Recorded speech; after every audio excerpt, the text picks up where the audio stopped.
Rasul mengatakan seperti apa yang tumakninah, seperti apa yang tumakninah dalam hadis riwayat Al-Imam Bukhari dari jalan sahabat Abu Humaid As-Sa'idi, Rasul sallallahu alaihi wasallam bersabda, fa idza rafa'a ra'sahu istawa qa'ima. Istawa qa'ima. Contoh dari apa? Dari ajaran Rasul ketika ya dalam keadaan salat atau ketika i'tidal, Rasul mengatakan fa idza rafa'a ra'sahu istawa. Ketika engkau telah bangkit dari ruku, engkau bangkit dari ruku, istawa. Istawa ini adalah tenang, lurus, berdiri tegak, ya, lurus, berdiri tegak, tenang, hatta ya'uda kullu fi qari makanihi. Sampai apa? Sampai tulang-tulang itu kembali ke posisinya masing-masing. Seakan-akan seperti apa? Tulang itu, ya, tulang itu kembali ke posisinya.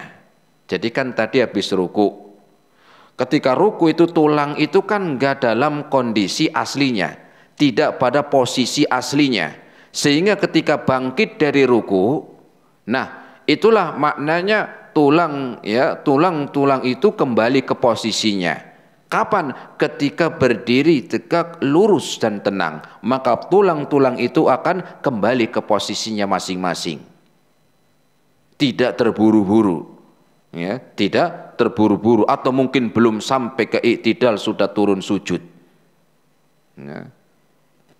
Jadi ini diantara apa yang Rasul sampaikan kepada kita, yaitu dengan apa? Dengan posisi menegakkan punggungnya. Kan ketika itu orang yang ruku, otomatis tulang-tulangnya itu tidak di posisi aslinya, baik itu tulang punggungnya ataupun tulang apa? Ya belakang, ya posisinya tidak sesuai. Sehingga ketika bangkit dari ruku, ya, maka ketika itu dan dia lurus berdiri, maka posisi tulang akan segera ya kembali ke posisinya. Ya, ini yang disebutkan oleh Rasul bagaimana ya contoh ketika seorang yang sholat tumakninah di dalam i'tidalnya. Ya, bukan yang seperti tadi, ya, bukan yang seperti tadi, ya, yang sholatnya terburu-buru. Kemudian jamaah rahimani Allah wa iyyakum jami'an, bahwa i'tidal di dalam sholat bukan hal yang sepele, bukan hal yang sepele.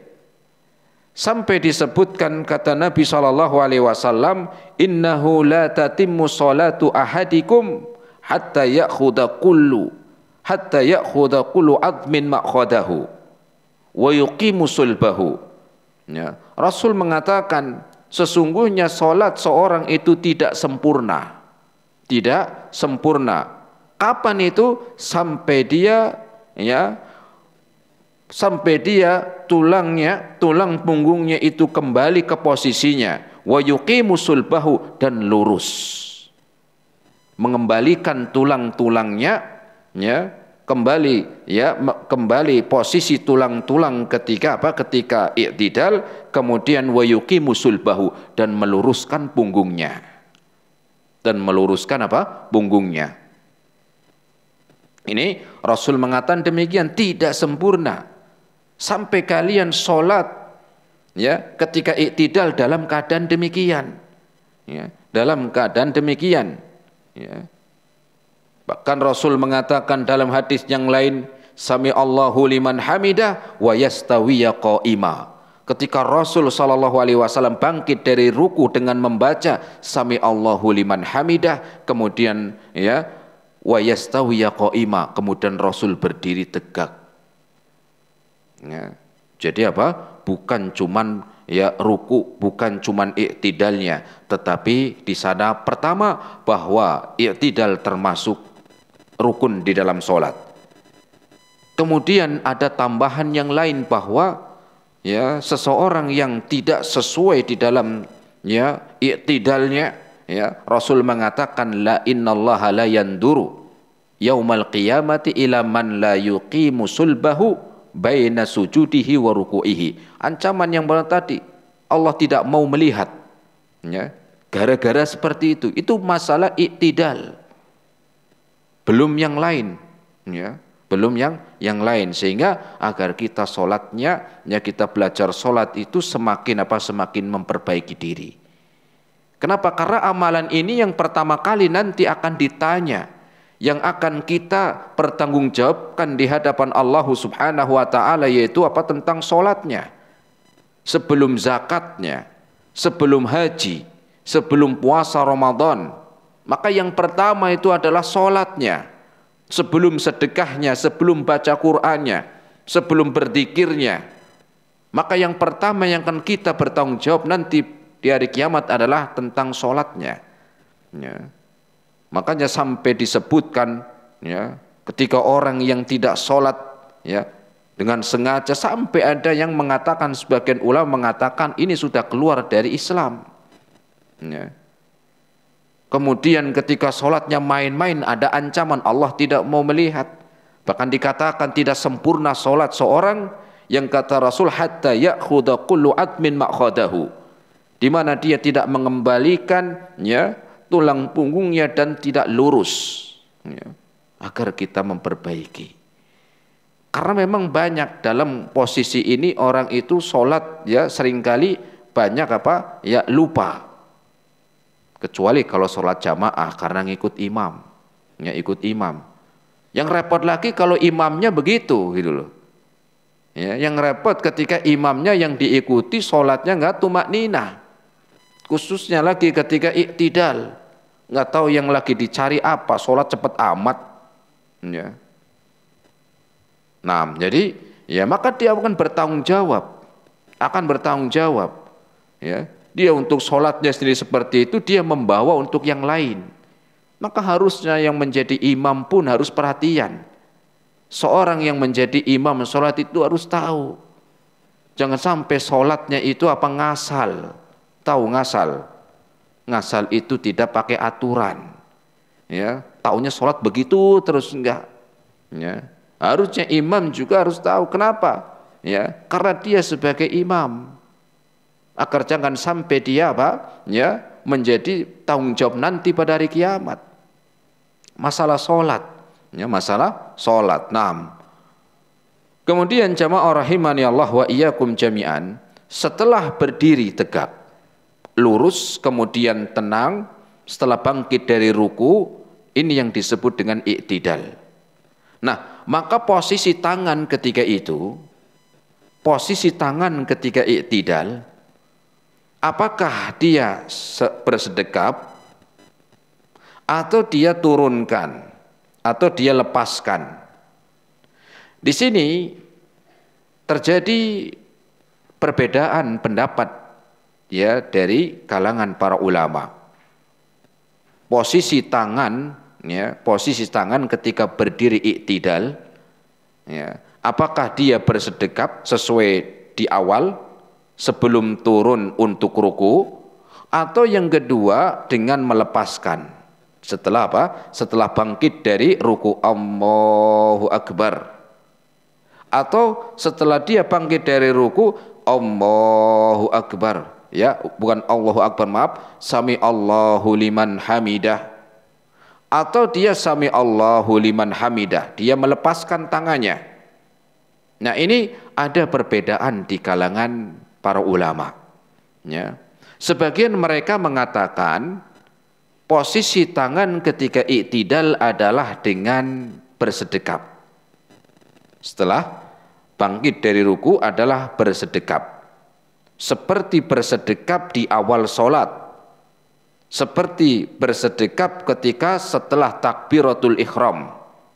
Maka pendapat yang pertama, ya, dengan meletakkan tangan dalam keadaan bersedekap. Ketika berdiri iktidal, posisi tangan yang pertama seperti ini. Pendapat yang kedua adalah posisi tangan ketika iktidal, dia melepaskan, ya, melepaskan, tidak bersedekap, Ya, setelah sami Allahu liman hamidah, ya, dia melepaskan. Maka pertama di dalam bahasan ini, karena memang ini sudah ada ya perbedaan pendapat ya tentang seseorang ketika bangkit dari ruku dalam kondisi i'tidal, ya pendapat ya ada dua pendapat tadi.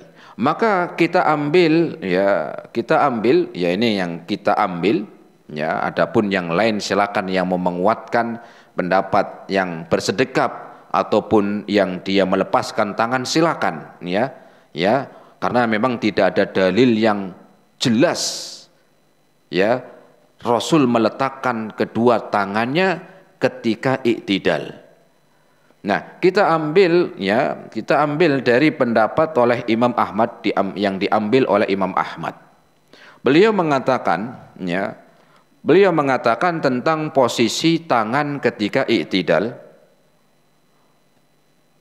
Beliau mengatakan idza rafa'a ra'sahu minar ruku'i. Apabila berdiri atau bangkit dari ruku, ketika berdiri bangkit dari ruku ya dengan mengangkat kepalanya minar ruku insya'a arsala yadaihi, tidak mengapa dia melepaskan tangannya, wa insya'a wada'a yaminahu ala shimalihi, dan juga enggak masalah, boleh juga setelah bangkit dari ruku dia meletakkan tangan kanannya di atas tangan kirinya bersedekap, juga enggak apa-apa katanya Imam Ahmad ya. Wa arju alla yudayyiqu dzalik, dan aku berharap ya dalam perbedaan i'tidal kondisi tangan atau keadaan tangan ketika i'tidal ini tidak menjadi masalah. Aku berharap perbedaan tadi ada yang mengatakan tetap bersedekap, ada yang mengatakan melepaskan, katanya beliau ya aku berharap masalah ini tidak menjadi ribut. Masalah ini tidak menjadi menjadi keributan. Boleh silakan setelah ruku ya ketika i'tidal dia bersedekap boleh, atau dia mau melepaskan juga boleh. Ya, jangan sampai jadi ribut.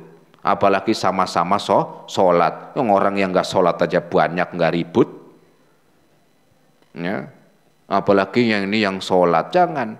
Kadang-kadang cuma perbedaan sedikit ya jadi ribut. Ya perbedaan sedikit jadi jadi ribut, jangan. Ya, masa kalah yang orang nggak sholat aja nggak ribut. Ya, toleransi lah. Ya, sama-sama ya tasamuh, toleransi. Karena toleransi itu kan bukan berarti toleransi kepada selain muslim aja. Ya, toleransi itu bukan berarti toleransi dia itu ya non muslim. Iya, itu toleransi, tapi juga sesama orang muslim juga toleransi lebih. Harusnya lebih lagi. Oh, dia memiliki pendapat seperti itu, kita hormatin. Kita pendapatnya begini, ya sudah kita ikutin, yang penting jelas. Yang penting jelas, yang bukan memang menyelisihi yang nggak ada pendapat di sana. Kalau ini memang ya tadi pendapat para ulama, sebagian mengatakan setelah ruku, yaitu ketika bangkit dari ruku dalam kondisi i'tidal, maka tangan ya bersedekap. Kemudian pendapat yang kedua bahwasanya bahwasanya melepaskan tangannya. Pendapatnya Imam Ahmad boleh dua-duanya. Karena memang tidak ada ya dalil yang menunjukkan secara khusus ya yang menyebutkan tangan ketika i'tidalnya Rasul ya tidak disebutkan, sehingga beliau mengatakan Beliau mengatakan boleh bersedekap dan juga boleh dia melepaskan. Ya, jangan sampai menjadi ribut. Yang keduanya juga kita yang belajar ini menjadi menjadi ya lebih toleransi begitu ya, lebih kita menghormati pendapat mereka, karena memang sudah ada pendapat demikian, sudah ada diyakini oleh sebagian para ulama demikian. Kemudian juga jangan yang ketiganya adanya perbedaan demikian agar kita tidak mudah menyalahkan. agar tidak apa ya mudah menyalahkan, yang kadang-kadang yang disalahkan ya mungkin dia ada apa ada ya dalil yang lain ya, atau dia yang kita salahkan itu ternyata kita belum tahu pendapat yang diikuti ya, sehingga adanya perbedaan itu bukan sebagai apa sebagai keributan, tetapi adanya perbedaan yang sedikit ini bahwa agama Islam ini adalah agama yang rahmat, agama yang telah jelas disebutkan dari apa ya dari awal ya sholat sampai masalah iktidal pun telah diterangkan dengan jelas ya. Maka ini jamaah rahimani Allah wa iyyakum jami'an tentang iktidal ya, tentang iktidal ketika sholat ya, setelah bangkit dari ruku ya itu disebut dengan iktidal ya, ketika dia berdiri tegak kemudian ya dia tenang, ini yang disebut dengan tumak nina ya, tumak nina, dan termasuk rukun di dalam sholat iktidal ini. Dan juga kita diperintahkan agar ya berusaha memperbaiki sholat kita, jangan sampai kita sudah sholat tetapi sholatnya tidak sempurna, sudah sholat tetapi malah Allah tidak mau melihatnya. Ini suatu apa suatu kerugian ya, suatu kerugian. Sehingga harapan kita mempelajari sholat ya, tata cara sholat ini walaupun dengan sedikit demi sedikit agar sholat kita semakin baik, agar sholat kita semakin berkualitas, dan sholat kita mendatangkan kebaikan di dunia dan di akhirat nanti. Adapun tentang doa-doa iktidal, kemudian juga ya doa-doa dan juga ya berapa kali doanya, maka kita insyaallah ta'ala akan kita sambung kembali di pertemuan yang akan datang tentang doa-doa ketika iktidal. Semoga bermanfaat. Ini yang bisa saya sampaikan. Terima kasih atas segala perhatiannya. Mohon maaf atas segala kekurangannya. Kita akhiri subhanakallahumma bihamdika asyhadu an la ilaha illa anta astaghfiruka wa atubu ilaik. Wassalamualaikum warahmatullahi wabarakatuh.